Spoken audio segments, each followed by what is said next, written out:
دو چیزوں کا ہر زمانے میں مقابلہ رہا، دو چیزوں کا ہر زمانے میں مقابلہ رہا، اس زمانے میں بھی مقابلہ ہے، دو چیزوں کا ہر زمانے میں مقابلہ رہا، اس زمانے میں بھی مقابلہ ہے اور قیامت تک چلے گا۔ وہ دو چیزیں کیا ہیں؟ وہ دو چیزیں کیا ہیں؟ ایک طرف تو انبیاء علیہم الصلوۃ کی خبریں ہیں، اور اس کے مقابلے میں انسانی تجربات اور مشاہدات اور مختلف قسم کے مادی اسباب، یہ دونوں چیزیں ہر زمانے میں ایک دوسرے کے مقابل رہی ہیں۔ جو نظام کائنات کو مادی اسباب کی بنیاد پر چلنا تسلیم کرتے ہیں، تو سمجھتے ہیں کہ کائنات کے نظام مادی اسباب پر چل رہا ہے، انہیں تو کبھی اللہ اور اس کے وعدے اور کائنات کے نظام میں حکم کے ٹوٹ جانے سے وعیدوں کا خیال کبھی نہیں آتا، وعیدوں کا خیال کبھی نہیں آتا، کیونکہ وہ حکم پورا نہیں کرتے، اس لیے وعدوں کا خیال نہیں آتا، اور وہ اسباب میں حکم توڑتے ہیں تو ان کو وعیدوں کا خیال نہیں آتا۔ تو میری بات توجہ سننی ہوگی بہت، دونوں چیزیں متقابل ہیں۔ لوگ سمجھتے ہیں کہ اعمال اور اسباب یہ دونوں چیزیں ایک دوسرے کے ساتھ جڑی ہوئی ہیں، اگر دونوں کو جمع کریں گے تو کامیابی ہو جائے گی، حالانکہ ایسا نہیں ہے۔ اتنا بڑا فرق ہے اعمال اور اسباب میں۔ حضرت فرماتے تھے سبب سے ایک مرتبہ ملے گا وہ بھی غیر یقینی ہے، وہ بھی غیر یقینی ہے، سبب پر ایک بار ملے گا وہ بھی غیر یقینی ہے، حکم پر بار بار ملے گا اور یقینی ہے، حکم پر بار بار ملے گا اور یقینی ہے، سبب پر ایک بار ملے گا وہ بھی غیر یقینی ہے۔ آج بھینس دودھ نہیں دے رہی ہے، آج بھینس دودھ نہیں دے رہی ہے، یہ کیا بات ہے؟ یہ بات کیا ہوتی؟ نہیں دے رہی، آج بھینس دودھ نہیں دے رہی، سبب ہے، اور اگر بھینس نے آج دودھ دے دیا تو اسی وقت دوبارہ دودھ نہیں دے گی۔ میں عرض کرنا چاہتا ہوں کہ جب قلوب پر اسباب کی خاصیت اور اسباب کا معمول غالب آ جاتا ہے تو اللہ تعالیٰ کے خزانوں سے تعلق ختم ہو جاتا ہے۔ جو یقین رکھتے ہیں کہ اسباب خزانہ نہیں ہے، اسباب خزانہ نہیں ہے، اسباب تو خزانوں کا مظہر ہے، اسباب اللہ کے خزانوں کا مظہر ہے، حالانکہ جنت بھی اس کی نعمتوں کے خزانوں کا ایک ادنا مظہر ہے۔ میری بات بہت توجہ چاہتی ہے، جنت اللہ کی نعمت کے خزانوں کا ایک ادنا مظہر ہے جو ہمیشہ کے لیے بنی ہے، جس کی ایک ادنا حور کے ادنا لباس کا ایک ٹکڑا اگر دنیا میں اتار دیا جاوے تو ساری دنیا مل کر اس ٹکڑے کی قیمت ادا نہیں کر سکتی۔ ادنا جنتی کی، ادنا حور کا، ادنا لباس کا ایک ٹکڑا اگر دنیا میں اتار دیا جاوے تو ساری دنیا مل کر اس کی قیمت ادا نہیں کر سکتی۔ جب وہ جنت جو پھر جنت الفردوس ہے یا جنت عدن ہے، بہت توجہ دینا بات کی طرف، جنت عدن ہے یا جنت خلد ہے یا انبیاء علیہ السلام کی جنت ہے، جب وہ اللہ تعالیٰ کی نعمت کے خزانوں کا ادنا مظہر ہے، تو پھر وہ دنیا جس کو اللہ نے ختم کرنے کے لیے بنایا ہے، جو اتنی قیمت بھی ادا نہیں کر سکتی، میں نے عرض کیا، تو پھر یہ دنیا کے اسباب اللہ کے خزانے کیسے ہو سکتے ہیں؟ یہ اللہ کے خزانے کیسے ہو سکتے ہیں؟ ان کو اللہ کے خزانوں سے فائدہ اٹھانے کا ذریعہ سمجھنا بھی ناکامی کا راستہ ہے۔ کائنات کے اسباب کو، کائنات کے مادی اسباب کو، کائنات کے مادی اسباب کو اللہ کے خزانوں سے فائدہ اٹھانے کا ذریعہ سمجھنا، یہ بھی ناکامی کا راستہ ہے۔ ہماری بات توجہ سننی ہوگی بہت۔ کائنات کے اسباب کو اللہ کے خزانوں سے فائدہ اٹھانے کا ذریعہ سمجھنا، یہ بھی ناکامی کا راستہ ہے۔ برکتوں کا اٹھ جانا اور سب کے بغیر کسی بھی طرح سے کسی مسئلے کا حل نظر نہ آنا، یہ اللہ سے بے تعلقی کی علامت ہے۔ یہ اللہ سے بے تعلقی کی علامت ہے۔ جب اللہ کی ذات کے ساتھ تعلق ختم ہو جاتا ہے، اور اللہ کی ذات کے ساتھ تعلق ختم ہو جاتا ہے، تو پھر انسان کو نفع اور نقصان، خیر اور شر، بھلائی اور برائی، کامیابی اور ناکامی، سب کی سب صرف مادی شکلوں میں نظر آتی ہے۔ صرف یہاں یہ احکام کو چھوڑ کر کسی بھی طرح اسباب حاصل کرنے میں اپنے آپ کو پوری طرح لگا دیتا ہے۔ یہاں احکام چھوڑ کر پوری طرح اپنے آپ کو اسباب کے حاصل کرنے میں لگا دیتا ہے۔ اس کے برخلاف دعوت ہے انبیاء علیہ السلام کی، وہ یہ کہتے ہیں کہ جو قدرت سے بنا ہوا ہے وہ قدرت سے فائدہ اٹھانے کا ذریعہ نہیں ہے۔ دیکھو میرے دوستو، دو قسم کے اسباب ہیں۔ ایک وہ اسباب ہیں جنہیں انسان اپنے ہاتھ سے پیدا کرتے ہیں، تیار کرتے ہیں، جنہیں انسان اپنے ہاتھ سے تیار کرتے ہیں۔ ایک وہ اسباب ہے جن کے بنانے میں انسان کا دخل نہیں ہے، جن کے بنانے میں انسان کا دخل بالکل نہیں ہے۔ زمین ہے، بادل ہیں، مختلف قسم کے زمین سے اگنے والی چیزیں ہیں، اس میں انسان کا دخل نہیں ہے، انسان کا دخل نہیں ہے۔ بعض اسباب وہ ہیں جنہیں انسان خود تیار کرتا ہے ان سے مختلف قسم کے فائدے اٹھانے کے لیے۔ ان دونوں قسم کے اسباب پر اللہ کا قبضہ ہے، دونوں قسم کے اسباب پر اللہ کا قبضہ ہے۔ میں نے عرض کیا کہ انبیاء علیہ السلام کی دعوت اس کے بالکل برخلاف ہوتی ہے۔ یہ خیال نہ کیا جائے کہ محنت کر کے اسباب اختیار کرو پھر ان اسباب کو ذریعہ بناؤ اللہ سے لینے کا، نہیں۔ محنت کر کے اعمال درست کرو پھر ان اعمال کو ذریعہ بناؤ اللہ سے لینے کا۔ اللہ کو اختیار ہے وہ تمہیں سبب دے کر اسباب کے ذریعے سے حاجت پوری کرے، وہ تمہیں سبب نہ دے کر سبب کے بغیر حاجت پوری کرے۔ اس کے اختیار اللہ کو ہے، اس کے اختیار اللہ کو ہے۔ حضور اکرم صلی اللہ علیہ وسلم نے اور آپ کے صحابہ نے قدم قدم پر اپنے بعد میں آنے والوں کو اللہ کے خزانوں سے براہ راست فائدے اٹھانے کے راستے بتلائے۔ تم یہ نہ کہو کہ اس سبب سے چیز حاصل ہو چکی ہے، اس سبب سے ہم فائدہ اٹھا چکے ہیں، اب اس سے دوبارہ فائدہ فوراً نہیں اٹھا سکتے۔ تم یہ نہ کہو کہ یہ زمین اتنا غلہ دے گی، تم یہ نہ کہو زمین اتنا غلہ دے گی، تو تم نے اپنے لیے رزق کو تنگ کر لیا، تم نے اپنے لیے رزق کو تنگ کر لیا۔ تم یہ نہ کہو یہ بھینس اتنا دودھ دے گی، تم نے اپنے لیے رزق کو تنگ کر لیا۔ جو اللہ تعالیٰ کے خزانوں سے فائدے اٹھانے کے لیے سبب کو اصل سمجھتے ہیں، وہ اپنے لیے رزق کو تنگ کر لیتے ہیں اور برکتوں سے محروم ہو جاتے ہیں۔ ہماری بات غور سے سننا۔ اس زمانے کے ساری دنیا کے مسلمان، پڑھے لکھے عوام، خواص، سب کے سب اس بات پر مجتمع ہیں اور سب کے قلوب اس بات کو لیے ہوئے ہیں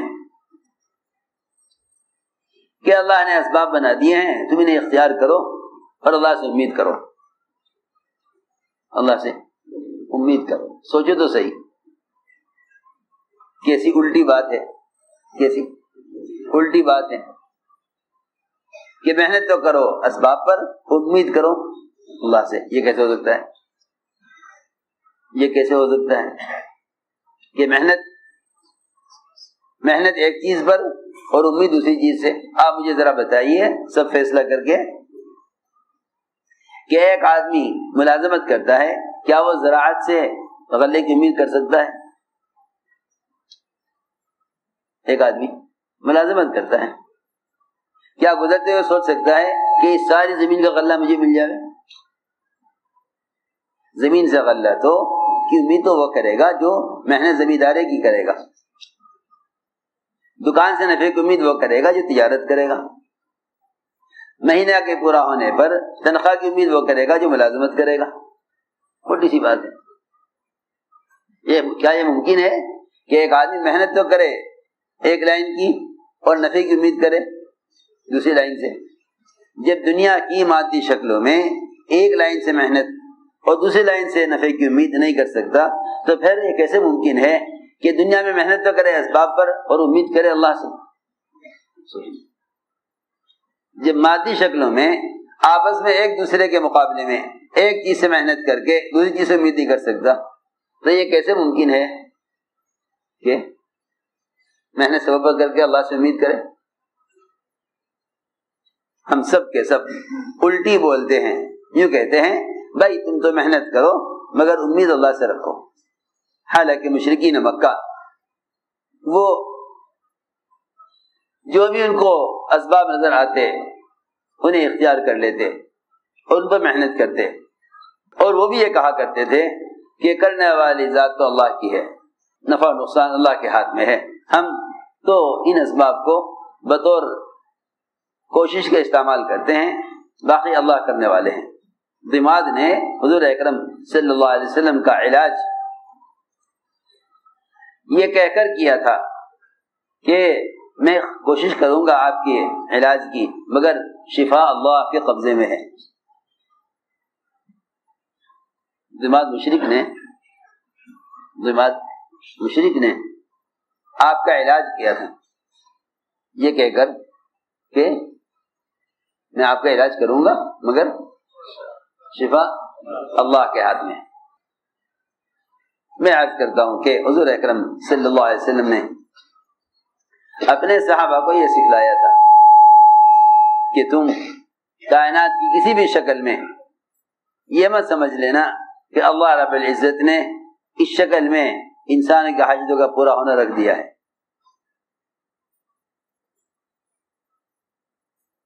ان شکلوں میں حاجت کا پورا ہونا دکھلایا اس لیے ہے تاکہ تم اپنے قلب کے اعتبار سے فیصلہ کرو کہ تم اللہ سے فائدہ اٹھانا چاہتے ہو یا اللہ کے غیر سے، اور دونوں راستے الگ الگ بتلا دیے. حضور اکرم صلی اللہ علیہ وسلم، میں نے ایک بات عرض کی ہے کہ جتنے بھی دنیا کی مادی شکلیں ہیں ان شکلوں سے فائدہ اٹھانے میں ایک بار فائدہ اٹھا سکتے ہو وہ بھی غیر یقینی ہے. اگر حکم پر آ جاؤ تو پھر اللہ رب العزت ان شکلوں کے ذریعے یا ان کے بغیر بار بار فائدے پہنچاتے رہیں گے. حضور اکرم صلی اللہ علیہ وسلم کا معمول تھا کہ آپ عشاء کی نماز دیر سے پڑھ کر، کہ آپ کی مسجد میں عشاء کی نماز تاخیر سے ہوتی تھی، آپ کی مسجد میں عشاء کی نماز تاخیر سے ہوتی تھی.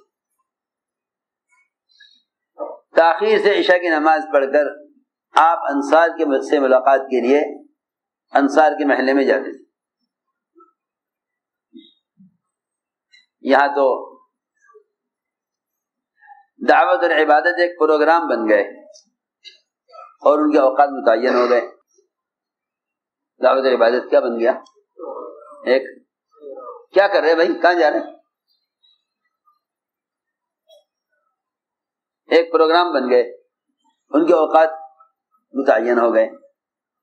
لوگ چاہتے ہیں تبلیغ بھی ایسی تنظیم بن جاوے کہ جس سے دنیا کے کسی تقاضے کا یا آرام و راحت کے تقاضوں کا کبھی مقابلہ نہ ہو۔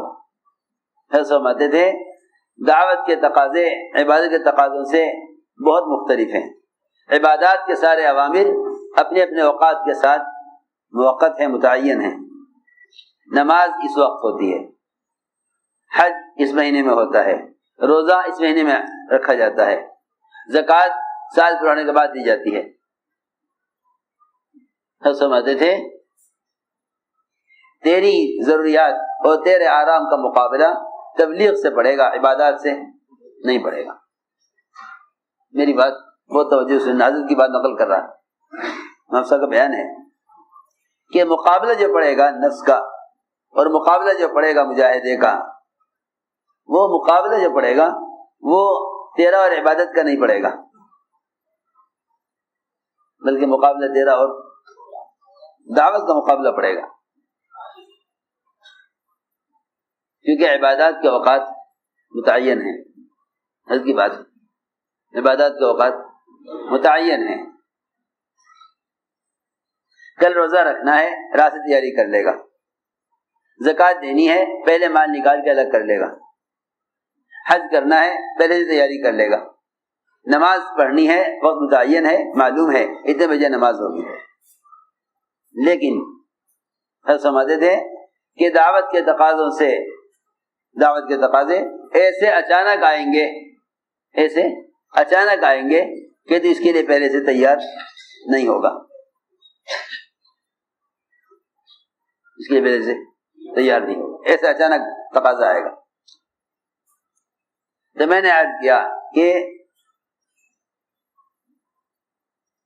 حضور اکرم صلی اللہ علیہ وسلم کی مسجد میں عشاء کی نماز تاخیر سے ہوتی تھی، عشاء کی نماز تاخیر سے ہوتی تھی۔ پھر آپ صلی اللہ علیہ وسلم عشاء تاخیر سے پڑھنے کے بعد انصار کے محلے میں جاتے، کیونکہ انصار کاشتکار تھے، دور دور جن کی زمینیں مدینے سے باہر، وہاں سے رات کو آتے، ان سے ملاقات کے لیے آپ انصار کے محلے میں جاتے۔ یہ نہیں کہ یہ آرام کا وقت ہے، یہ نہیں کہ آرام کا وقت ہے۔ اتنی عشاء کی نماز میں تاخیر ہوتی تھی کہ عشاء کی نماز کے لیے آنے والے صحابہ مسجد میں لیٹ کر سو جایا کرتے تھے، ان کو عشاء کی نماز کے لیے جگایا جاتا تھا، عشاء کی نماز کے لیے جگایا جاتا تھا، عشاء کی نماز کے لیے صحابہ کو جگایا جاتا تھا۔ اتنی تاخیر عشاء کی نماز میں ہوتی۔ حضور اکرم صلی اللہ علیہ وسلم ایک جماعت کو ترتیب دینے کے لیے مشغول رہے۔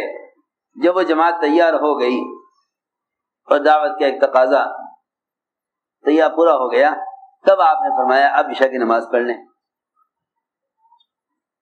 اس میں روایت میں ہے کہ اتنی تاخیر ہو گئی کہ جو نماز کے لیے آئے تھے مسجد میں، وہ مسجد میں لیٹ کے سو گئے۔ تو اتنی تاخیر کے بعد آپ کا روزانہ معمول انصار کے پاس جانے کا تھا عشاء کے بعد۔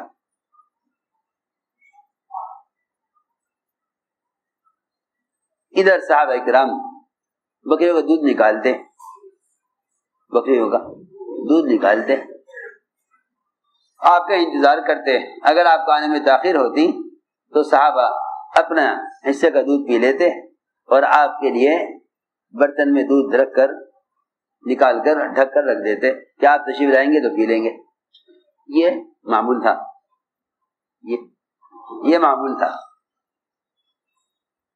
فرماتے ہیں کہ مقداد رضی اللہ تعالی عنہ بڑے بھاری بدن صحابی تھے۔ وہ فرماتے ہیں کہ حضور اکرم صلی اللہ علیہ وسلم انصار میں گئے، ہم نے ادھر بکریوں کو دودھ نکالا اور ساری بکریوں کو دودھ نکال لیا، کوئی بکری باقی نہیں رہی، کوئی بکری باقی، سب کا دودھ نکال لیا۔ ہم نے آپ کا انتظار کیا، آپ نہ آئے تو ہم نے آپ کے لیے دودھ رکھ دیا، ہم سب دودھ پی کے فارغ ہو گئے۔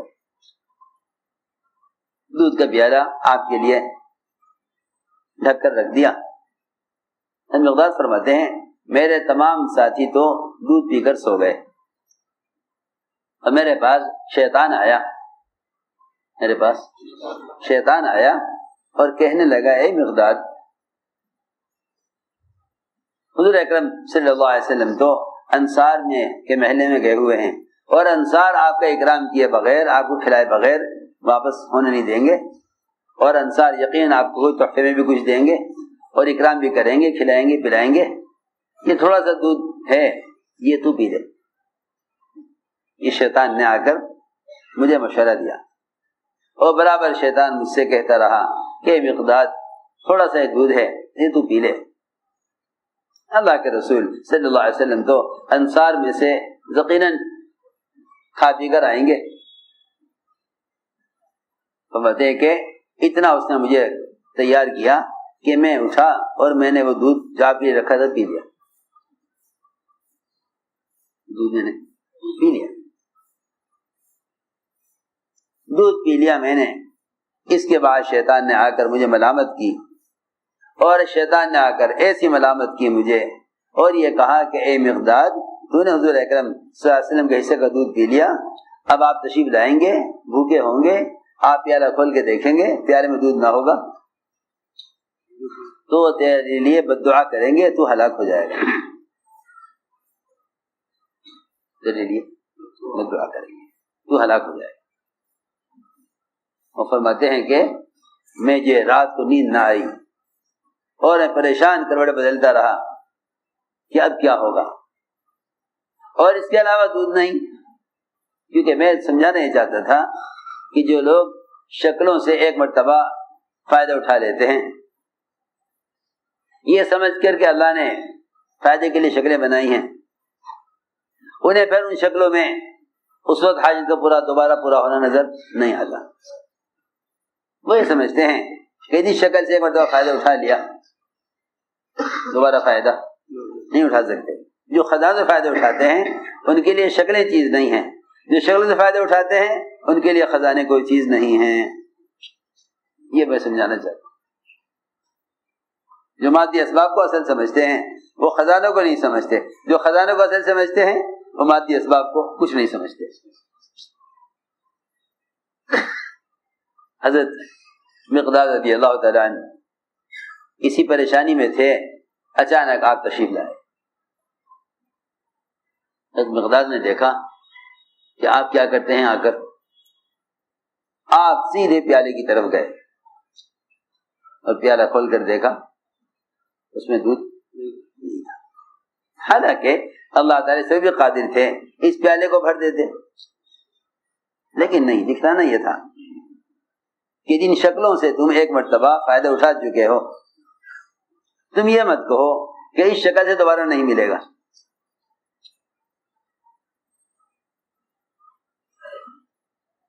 آپ نے دیکھا پیالہ خالی ہے، آپ نے دونوں ہاتھ اٹھائے دعا کے لیے۔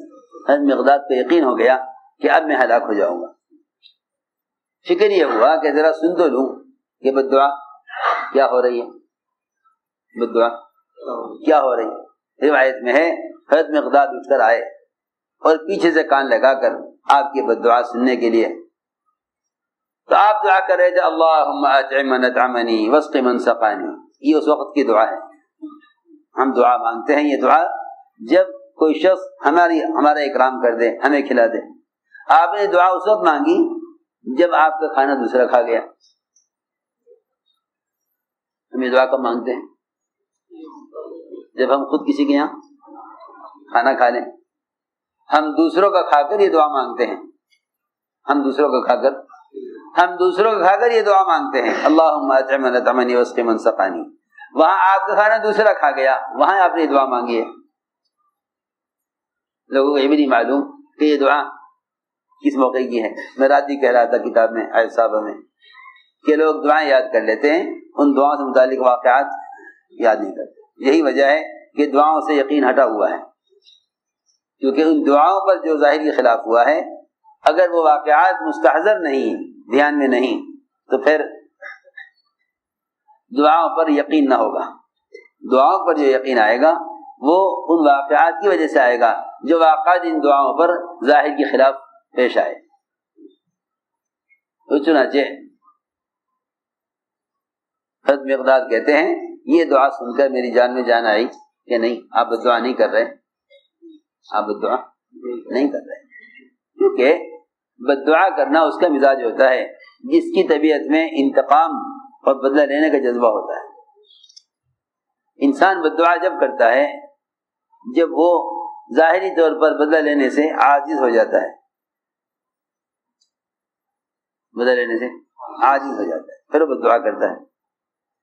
اگر چاہتا ہے کہ میں کسی سبب سے اس کا مقابلہ کروں تو اسباب اختیار کرتا ہے مقابلے کے لیے، جب مقابلے کے لیے اسباب نہیں ہوتے تو بد دعا کرتا ہے۔ کیا کرتا ہے؟ بد دعا۔ حضور اکرم صلی اللہ علیہ وسلم بدلہ لینے والے نہیں تھے، جو ستانے والے سے بدلہ نہ لیں، وہ دودھ پینے والے سے کیا بدلہ لیتے؟ آپ نے یہ دعا فرمائی۔ حضرت مقداد کہتے ہیں یہ دعا سن کر میری جان میں جان آئی، دعا سن کر مجھے تسلی ہوئی کہ نہیں آپ نے دعا نہیں فرمائی۔ فرماتے ہیں مجھے خیال ہوا کہ آپ بھوکے ہیں اور دودھ ہے نہیں، میں جلدی سے چھری لے کر گیا بکریوں کی طرف کہ کوئی ایک بکری جس پر گوشت اچھا ہو اسے ذبح کروں آپ کے لیے اور آپ کے لیے کھانا بناؤں۔ لگے کہ میں جیسے ہی چھری اٹھا کر بکری کی طرف چلا آپ سمجھ گئے کہ یہ بکری ذبح کرنے جا رہا ہے۔ آپ نے فرمایا اے مقداد بکری ذبح مت کرنا، بکری ذبح مت کرنا، لو یہ پیالہ لو، اس پیالے میں دودھ لے آؤ۔ دودھ تو ہے نہیں، دودھ تو ہے نہیں۔ آپ نے فرمایا کہ کیوں نہ ہوتا دودھ تو اللہ کے خزانے سے ملے گا، تم جاؤ یہ پیالہ لے کر اور بکری سے دودھ نکال لاؤ۔ میں اس واقعے سے آپ کو یہ سمجھانا چاہتا تھا کہ سبب کے استعمال کرنے کا درجہ یہاں تک ہے، بس تم سب کو استعمال تو کرو، سب سے امید نہ کرو۔ سب کے استعمال کا درجہ یہاں تک ہے، تم یہ مت کہو کہ اس سبب سے اب نہیں ملے گا کیونکہ ایک دفعہ مل چکا ہے۔ فرمایا کہ بکری ذبح مت کرنا، لو یہ پیالہ لو اور دودھ نکال لاؤ۔ فرماتے ہیں میں جو گیا بکریوں میں تو ساری بکریوں کے تھن دودھ سے بھرے ہوئے تھے، بکریوں کے تھن دودھ سے بھرے ہوئے تھے۔ میں نے پیالہ بھرا دودھ سے اور آپ لے کر آیا، آپ نے پیا، آپ نے پی کر مجھے دیا، میں نے پی کر آپ کو دیا، آپ نے پی کر مجھے دیا، یہ پیالہ ہمارے درمیان چلتا رہا۔ تو آپ نے فرمایا اے مقداد اپنے ساتھیوں کو بھی اٹھا دے، جو سو رہے ہیں یہ بھی پی لیں گے۔ میں نے عرض کیا کہ جی آپ نے پی لیا، آپ کا بچا ہوا، میں نے پی لیا، اب مجھے کسی کی پرواہ نہیں کس کو ملا کس کو نہیں ملا۔